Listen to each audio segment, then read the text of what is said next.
সম্মানিত হাজিরিন, দুনিয়ার এই আকাশ জমিনের মধ্যে যা কিছু আছে, অর্থাৎ আল্লাহ তাআলার পুরা জগতের মধ্যে যা কিছু আছে সব কিছু কার হুকুমে চলে? আল্লাহ তাআলার হুকুমে চলে। সব কিছু আল্লাহ তাআলার হুকুমে চলে, আল্লাহর নির্দেশে চলে। আল্লাহ রব্বুল আলামিনের হুকুম ছাড়া গাছের একটা পাতা নড়ারও ক্ষমতা নাই। আমরা যা কিছু করি আর না করি সব আল্লাহর হুকুমে। সব আমরা যারা নামাজ পড়তে আসছি এটাও আল্লাহর হুকুমে আসছি, কথা ঠিক কিনা? যারা হজ করতে গেছে তারাও আল্লাহর হুকুমে হজ করছে। যারা রোজা রাখে আল্লাহর হুকুমে রোজা রাখে, যারা যাকাত দেয় আল্লাহর হুকুমে, যারা কোরবানি করেছে তারাও আল্লাহর হুকুমে কোরবানি করেছে। আবার যারা নামাজ পড়ে না, যারা রোজা রাখে না, যাকাত দেয় না, হজ করে না, কোরবানি করে না, হালাল পথে চলে না, চুরি করে, ডাকাতি করে, এই সব কিছু আল্লাহর হুকুমে। এখন আপনি প্রশ্ন করতে পারেন যে নেক কাজ করলাম আল্লাহর হুকুমে, তাহলে গুনাহ করলাম যদি আল্লাহর হুকুমে হয় তাহলে আবার শাস্তি কেন, বিচার কেন? প্রশ্ন আসে না? একজন চুরি করলো, সে বললো যে আমার ক্ষমতায় তো চুরি করি নাই, আল্লাহ আমাকে তৌফিক দিয়েছে, আমি চুরি করছি, তাহলে আমার দোষ কোথায়? একজন মসজিদে আসে নাই, সে যদি বলে যে আমি তো আসি নাই, আল্লাহ আমাকে নেয় নাই, এই জন্য আমি আসি নাই। অর্থাৎ দুনিয়াতে যত ভালো কাজ হয় সেটাও আল্লাহর হুকুমে, খারাপ কাজ হয় সেটাও যদি আল্লাহর হুকুমে হয় তাহলে বিচার কেন? যেমন নাস্তিকরা বলে থাকে যে আমরা যত গুনার কাজ করি এগুলো সব তো আল্লাহর হুকুমেই হয়, আল্লাহর হুকুমে যেহেতু গাছের একটা পাতাও লড়ে না, তাহলে সব আল্লাহর হুকুমে করতেছি, তাহলে আমরা অপরাধী হলাম কেন? এই প্রশ্নের উত্তর বোঝার জন্য আমাদের এই প্রশ্নের উত্তরটি বোঝানোর জন্য আজকে সূরাতুল আহজাব 72 নম্বর একটি আয়াত আপনাদের সামনে আমি তেলাওয়াত করেছি। খুব মনোযোগ সহকারে শুনবেন, তো ইনশাআল্লাহ বুঝবেন যে আসলেই নেক কাজ করলে সেটাও আল্লাহর হুকুমে, গুনাহ করলে সেটাও আল্লাহর হুকুমে, কিন্তু নেক কাজ করলে সে আল্লাহর প্রিয় হয়ে যায় আর গুনাহ করলে সে অপরাধী হয়। কিভাবে এটা বুঝতে পারবেন ইনশাআল্লাহ। সম্মানিত হাজিরিন, আল্লাহ তাআলা আকাশ, জমিন, পাহাড়, পর্বত সব কিছু সৃষ্টি করার পর মানব সৃষ্টির আগে আল্লাহ তাআলা আকাশকে ডেকে, জমিনকে ডেকে, পাহাড়কে ডেকে বললেন আমি তোমাদের মাঝে একটা আমানত রাখতে চাই, একটা আমানত রাখতে চাই। কি আমানত? মুফাসসিরে কেরাম বিভিন্নভাবে ব্যাখ্যা দিয়েছেন। এই আমানত থেকে তাফসীরে কুরতুবীতে লেখে আমানত থেকে উদ্দেশ্য হলো নামাজ, রোজা, হজ, যাকাত, তাসবিহ, তাহলিল, হালাল, হারাম, এই সবগুলা আল্লাহ তাআলা আকাশ, জমিন এবং পর্বতমালাকে দিতে চেয়েছেন। আর তাফসীরে মাজহারের মধ্যে লিখতেছে আমানত থেকে উদ্দেশ্য হলো আল্লাহ তাআলার সমস্ত বিধিনিষেধ। আল্লাহ তাআলা সমস্ত বিধিনিষেধ আল্লাহ আকাশকে দিতে চেয়েছেন, জমিনকে দিতে চেয়েছেন, পর্বতমালাকে দিতে চেয়েছেন, কিন্তু তারা সকলেই তা নিতে অস্বীকার করল। এই কথাটা আল্লাহ তাআলা বলেন, ইন্না আরাদনাল আমানাতা আলাস সামাওয়াতি ওয়াল আরদি ওয়াল জিবাল إنا عرضنا الأمانة على السماوات والأرض والجبال নিশ্চয় আমি আমার আমানত আসমান, জমিন এবং পর্বতমালার কাছে পেশ করেছি। আসমান, জমিন, পর্বতমালার কাছে আমি আমার আমানত পেশ করেছি। ফাআবাইনা আন ইয়াহমিলনাহা, তারা এই আমানত গ্রহণ করার ব্যাপারে অস্বীকৃতি জানালেন। ওয়া আশফাকনা মিনহা, এবং তারা তা গ্রহণ করার ব্যাপারে বড় ভীত সন্ত্রস্ত হলো। ওয়া হামালাহাল ইনসান, এই আমানতটা গ্রহণ করেছেন মানুষ। বলেন সুবহানাল্লাহ। আল্লাহ রাব্বুল আলামিনের এই মহা আমানতটি গ্রহণ করার ব্যাপারে আকাশ অস্বীকার করলেন, জমিন অস্বীকার করলেন, পর্বতমালা অস্বীকার করলেন। ছোট্ট একটা মাখলুক 3.5 হাত বডির মানুষ তা গ্রহণ করে নিয়েছেন। সুবহানাল্লাহ। ইন্নাহু কানা যালুমান জাহুলা, আল্লাহ বলেন মানুষ বড় জালেম, মানুষ বড় অজ্ঞ। আসেন আল্লাহ তাআলা তার আমানতকে আকাশ, জমিন এবং পর্বতমালার কাছে পেশ করলেন। আমানতটা কি? বিধিনিষেধ, আল্লাহ তাআলার সমস্ত বিধিনিষেধ, নামাজ, রোজা, হজ, যাকাত, হালাল, হারাম, এই সবগুলা বিধিনিষেধ আল্লাহ তাআলা আকাশের কাছে কি করলেন? প্রস্তাব পেশ করলেন, তোমরা গ্রহণ করো। জমিনের কাছে প্রস্তাব পেশ করলেন, পর্বতমালার কাছে প্রস্তাব পেশ করলেন। এখন প্রশ্ন হলো, আকাশ, জমিন, পর্বতমালা এগুলো হলো গায়রে জিরু, প্রাণহীন একটা জড় বস্তু। জড় বস্তু, যে জড় বস্তু, প্রাণহীন জিনিসের কাছে আল্লাহ তাআলা তার আমানত গ্রহণ করার প্রস্তাব করার মানিটা কি? প্রশ্ন আসে না? আমি যদি এই মিম্বারকে বলি কতক্ষণ বসে বসে ওয়াজ করি, সে শুনবে কিছু? কি বলেন? আমি যদি বলি আমার জন্য 1 গ্লাস পানি নিয়ে আসো, এটা কি ঠিক হবে? এটা জড় বস্তু না? প্রাণহীন জড় বস্তুর কাছে একটা প্রস্তাব দেওয়ার মানিটা কি?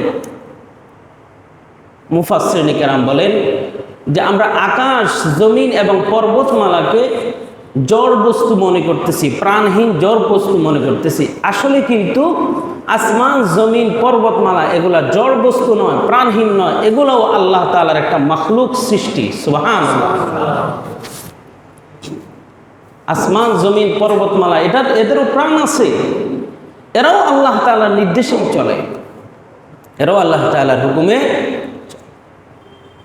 যদি না চলতো তাহলে কোরআনুল কারীমের মধ্যে আল্লাহ তাআলা বলেছেন, ইউসাব্বিহু লিল্লাহি মা ফিস সামাওয়াতি ওয়াল আরদ, ইউসাব্বিহু লিল্লাহি মা ফিস সামাওয়াতি ওয়াল আরদ, নবমণ্ডল এবং ভূমণ্ডলে যা কিছু আছে সব আল্লাহর তাসবিহ আদায় করে। সুবহানাল্লাহ। এই নবমণ্ডল, আকাশ এবং জমিন যা কিছু আছে সব কার তাসবিহ আদায় করে? আল্লাহ তাআলার তাসবিহ আদায় করে। তাহলে যদি এদের মধ্যে প্রাণ না থাকতো তাহলে তাসবিহ আদায় করতে পারতো না? তাহলে বোঝা যাচ্ছে প্রত্যেকটা জিনিসের এই প্রাণ আছে। কুরআনুল কারীমের অন্য এক জায়গাতে আল্লাহ রাব্বুল আলামিন বলেন, ওয়ালিল্লাহি জুনুদুস সামাওয়াতি ওয়াল আরদ, আসমান জমিনের মধ্যে যা কিছু আছে সব আল্লাহ তাআলার বাহিনী। সুবহানাল্লাহ। আসমান এবং জমিনের মধ্যে যা কিছু আছে সব কার বাহিনী? আল্লাহ তাআলার বাহিনী। তো আল্লাহ তাআলা কি জড় বস্তুকে বাহিনী বানাবেন? নিশ্চয় প্রাণ আছে, নিশ্চয় কি আছে? প্রাণ আছে। সুতরাং আকাশ, জমিন, পর্বতমালা এটা প্রাণহীন নয়, এদেরও প্রাণ আছে, এরাও আল্লাহর একটা মাখলুক, আল্লাহর একটা সৃষ্টি। এরাও আল্লাহর তাসবিহ আদায় করে, আল্লাহর জিকির করে। সুবহানাল্লাহ। অতএব আল্লাহ তাআলা এদের মাঝে যে একটা প্রস্তাব পেশ করলেন, এই প্রস্তাবটা অনর্থক নয়। কি নয়? অনর্থক নয়। আল্লাহ তাআলা আকাশকে বললেন, জমিনকে বললেন, পাহাড়কে বললেন, তোমরা আমার বিধিনিষেধ গ্রহণ করো। তবে এই বিধিনিষেধের যে প্রস্তাব করলেন এটা কিন্তু আল্লাহ তাআলা আবশ্যক করে দেন নাই, বরং ইখতিয়ার দিয়েছেন ইচ্ছা অধিকারে দিয়েছেন, গ্রহণ করতেও পারো নাও করতে পারো। আমি প্রস্তাবটা কি করলাম? পেশ করলাম।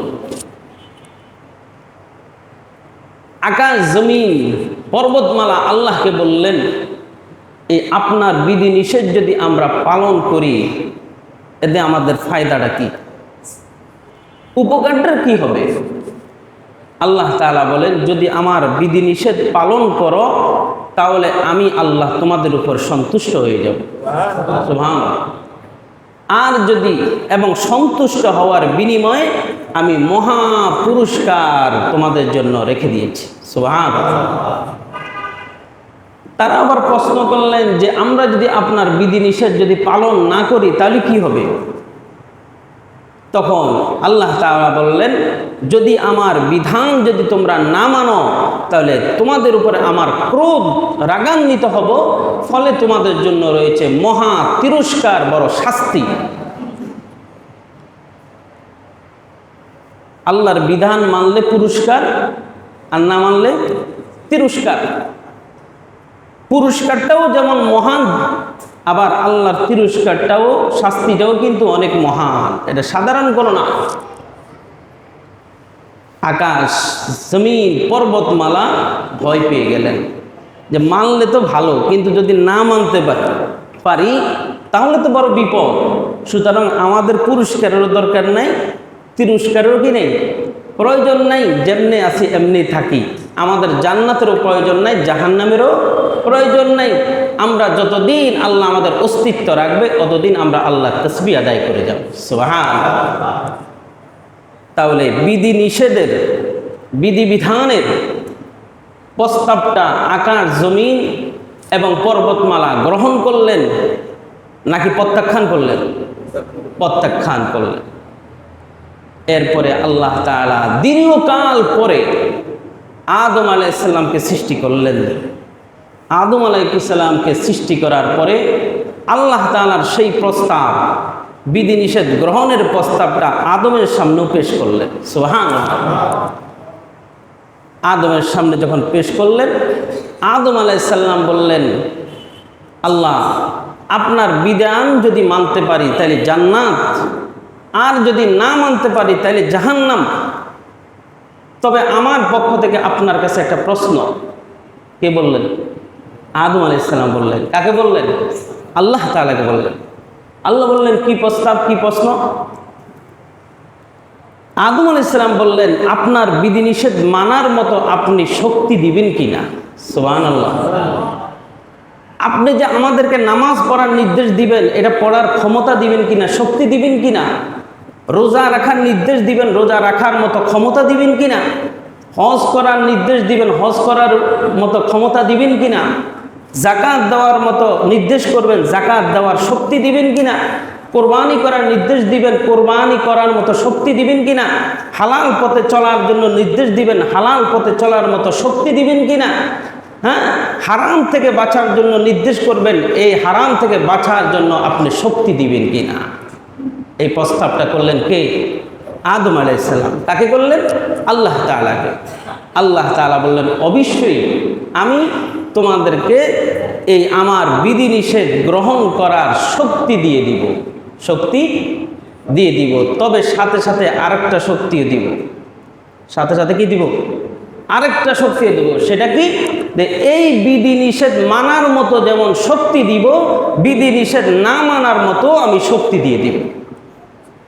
কথা কি বুঝছেন? নামাজ পড়ারও শক্তি দিব, নামাজ না পড়ারও শক্তি দিব, রোজা রাখারও শক্তি দিব, রোজা না রাখারও শক্তি দিব, হজ করারও শক্তি দিব, হজ না করারও শক্তি দিব, কোরবানি করার শক্তি দিব, কোরবানি না করারও শক্তি দিব, চুরি ডাকাতি জেনা বেবিচার থেকে বাঁচারও শক্তি দিব, এগুলো করারও শক্তি দিয়ে দিব। তবে আমার বিধান যদি মানো চির সুখের জায়গা জান্নাত, আর যদি আমার বিধান যদি অস্বীকার করো চির অশান্তির জায়গা জাহান্নাম। আল্লাহু আকবার। মানুষ বললেন, আদম আলাইহিস সালাম বললেন, আমি প্রস্তাব গ্রহণ করলাম। সুবহানাল্লাহ বলে। আল্লাহর এই আমানত, এই বিধি নিষেধের আমানত আদম আলাইহিস সালাম কি করলেন? গ্রহণ করলেন। আল্লাহ তাআলা তাফসীরি কিতাবে লেখে, এই বিধিনিষেধ গ্রহণ করার পরে জহুর এবং আসরের সময় দেরি হয় না। জহুরের সময় আদম গ্রহণ করছেন, আসরের আগেই শয়তান আদমকে ধোঁকা দিয়ে জান্নাত থেকে বের করে ফেলছে। জান্নাত থেকে বের করে ফেলছে। প্রস্তাবটা গ্রহণ করলেন কখন? জহুরের সময়। আসরের আগে আগেই শয়তান আদমকে ধোঁকা দিয়ে জান্নাত থেকে বের করে দিলেন, জমিনে পাঠায় দিলেন। তাহলে মানুষ বড় শক্তিশালী না দুর্বল? বড় দুর্বল, বড় দুর্বল। আল্লাহ তাআলা বলেন মানুষ এই প্রস্তাবটা গ্রহণ করার সাথে সাথেই আল্লাহ তাআলা বললেন ওয়া হামালাহাল ইনসান ইন্নাহু কানা যালুমান জাহুলা, নিশ্চয় এ মানুষ বড় জালেম এবং জাহেল।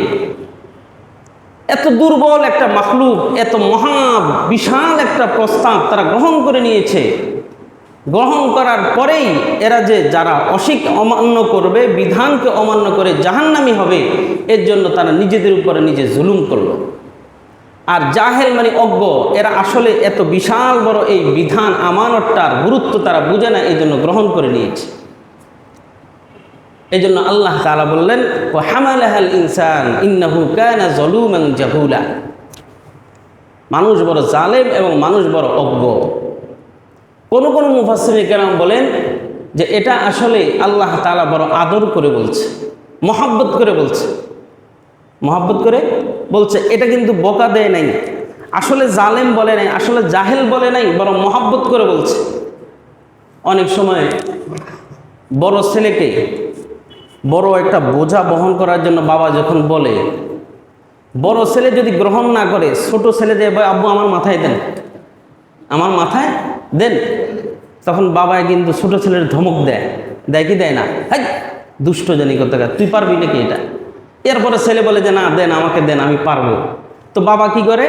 এই বোঝাটা তার মাথার উপরে দিয়ে ধরে রাখে। কথা ঠিক কিনা? এরকম করে কি না? করে। এই যে ছোট ছেলেকে বাবা যে বললো এই দুষ্ট জানি কথা তুই পারবি নাকি, এই দুষ্টটাকে রাগ করে বলছে না আদর করে বলছে? আদর করে বলছে। আল্লাহ তাআলার এই বিধিনিষেধের হুকুমটা এটা বিশাল বড়, এটা গ্রহণ করতে আকাশ অস্বীকার করছে, ভয় পেয়ে গেছে, জমিন অস্বীকার করছে, পাহাড় পর্যন্ত অস্বীকার করছে। দুর্বল মানুষটা যখন গ্রহণ করলো, আল্লাহ বলে তুই বড় দুষ্ট, বড় অজ্ঞ। কিন্তু এর বড় মানুষ যখন এই মহা বিধিবিধানটা গ্রহণ করার দায়িত্ব নিল, আল্লাহ বলেন তুমি পালন করার ক্ষেত্রে তোমাকে আমি সহযোগিতা করে তোমার মাথার উপরে দায়িত্বটা দিয়ে আমি কুদরতিভাবে আমার হাত দিয়ে ধরে রাখবো। সুবহানাল্লাহ, দায়িত্বটা মহান হলো, আমি তোমার জন্য সহজ করে দিব, সহজ করে দিব। সুবহানাল্লাহ। এই যে আলোচনাটা, এটার দ্বারা আমরা কি বুঝলাম? যে প্রত্যেকটা বিধিবিধান দুনিয়ার মধ্যে যা কিছু হয় সব আল্লাহর হুকুমে হয়। সব কার হুকুমে হয়? আল্লাহ তাআলার হুকুমে হয়। তবে সব ভালো কাজও আল্লাহর হুকুমে হয়, খারাপ কাজও আল্লাহর হুকুমে হয়। কিন্তু আল্লাহ তাআলার হুকুমে হলো বান্দাকে আল্লাহ তাআলা করার ইচ্ছা ক্ষমতা দিয়ে দিছে। কি দিয়ে দিছে? ইচ্ছা ক্ষমতাটা বান্দার হাতে দিয়ে দিছে। তুমি চাইলে নামাজ পড়তে পারো, আল্লাহ বলেন নিয়ত করবা নামাজ পড়তে, আমি তৌফিক দিয়ে দিব। সুবহানাল্লাহ। নামাজ যদি তুমি না আসো, আমি তোমার ঘাট ধরে মসজিদে ঢুকাই দিব না। তুমি চাইলে রোজা রাখার তুমি ইচ্ছে করবা, আমি তৌফিক দিয়ে দিব। যাকাত দেওয়ার ইচ্ছে করবা, আমি তৌফিক দিয়ে দিব। হজ করার ইচ্ছে করবা, তৌফিক দিয়ে দিব। কুরবানি করার ইচ্ছে করবা, আমি তৌফিক দিয়ে দিব। চুরি থেকে বাঁচার নিয়ত করবা, আমি তৌফিক দিয়ে দিব। জেনা, ব্যভিচার, নেশা সব কিছু থেকে বিরত থাকার যদি ইচ্ছা করো, আমি ক্ষমতা দিয়ে দিব। আবার যদি এই সব কাজ করারও যদি ইচ্ছা করো, তাও তৌফিক দিয়ে দিব। কিন্তু তোমার ইচ্ছার কারণে তুমি যেহেতু কাজটা করছো, তুমি অপরাধী হবে। আমি তৌফিক দিলাম, এতে আমি অপরাধী নয়, তোমার ইচ্ছার কারণে তুমি নিজে অপরাধী। কথা কি বুঝতে পারছি? তাহলে সব নেক কাজ করার ইচ্ছা ক্ষমতাও বান্দার, আবার সব গুনাহ করার ইচ্ছাও কার? বান্দার। তৌফিক হলো শুধু আল্লাহ তাআলা। আল্লাহ তাআলা বললেন তোমার ইচ্ছাটা যদি সৎ কাজের হয় তাহলে তুমি সফল, আর তোমার গুনাহ করার ইচ্ছাটা যদি তুমি করো তাহলে তুমি বিফল। অতএব কেউ যদি নামাজ না পড়ে যদি বলে আমার তো আল্লাহ তৌফিক দেয় নাই, যাকাত না দিয়ে যদি বলে যে আল্লাহ আমাকে তৌফিক দেয় নাই, আল্লাহ আমাকে ক্ষমতা দেয় নাই, হজ না করে কোরবানি না করে কেউ যদি বলে যে আল্লাহ আমাকে তৌফিক দেয় নাই, তাহলে আল্লাহর উপরে এই দোষ চাপানোর কোনো সুযোগ আছে? আছে? কোনো সুযোগ নাই। কেউ যদি চুরি করে যদি বলে যে আমি তো আল্লাহর হুকুমেই চুরি করলাম, ডাকাতি করে যদি বলে আল্লাহর হুকুমেই ডাকাতি করলাম, নেশা করে যদি বলে আল্লাহর হুকুমেই আমি নেশা করলাম, কেউ যদি জেনা করে যদি বলে আল্লাহর হুকুমেই করলাম, সুতরাং আমার দোষ কি, এটা বলার সুযোগ আছে? নাই। কারণ এই সব কিছুর ফল কি হবে এটা আল্লাহ জানাই দিছেন। আল্লাহ বলেন ইচ্ছা ক্ষমতাটা আমি তোমার ঘাড়ে চাপাই দিলাম, ইচ্ছা ক্ষমতাটা তোমার দায়িত্বে দিয়ে দিলাম, তৌফিকটা আমার হাতে রাখলাম। সুবহানাল্লাহ। সুতরাং কোনো কাজ করে আল্লাহর উপরে হাসরের মাঠে অভিযোগ করার এই সুযোগ কারো থাকবে না যে আল্লাহ তুমি তো আমরা তৌফিক দাও না, এটা বলা যাবে না। বরং ইচ্ছা ক্ষমতাটা হলো বান্দার হাতে। ইচ্ছা ক্ষমতাটা কার হাতে? বান্দার হাতে। সুতরাং নামাজ পড়ার, যে কোনো নেক কাজ করার যখন ইচ্ছা করব, তৌফিক দিবে কে?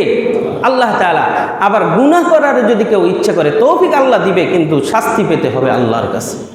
কথা বুঝে আসছে? সুতরাং আল্লাহ তাআলার কাছে কেউ অভিযোগ করার কোনো সুযোগ নাই। সব নেক কাজও আমরা নিজ ইচ্ছে করব, তবে তৌফিক আল্লাহর কাছে আল্লাহ দিবেন। আল্লাহর সাহায্য কামনা করব। আল্লাহ তাআলা আমাদেরকে সর্ব অবস্থায় আল্লাহর বিধিবিধান যথাযথভাবে আদায় করার তৌফিক দান করবেন, আমিন। সব ধরনের গুনাহ থেকে আল্লাহ তাআলা যেন আমাদেরকে হেফাজত করবেন, আমিন। ওয়া আখির দাওয়ানা আলহামদুলিল্লাহি রাব্বিল আলামিন।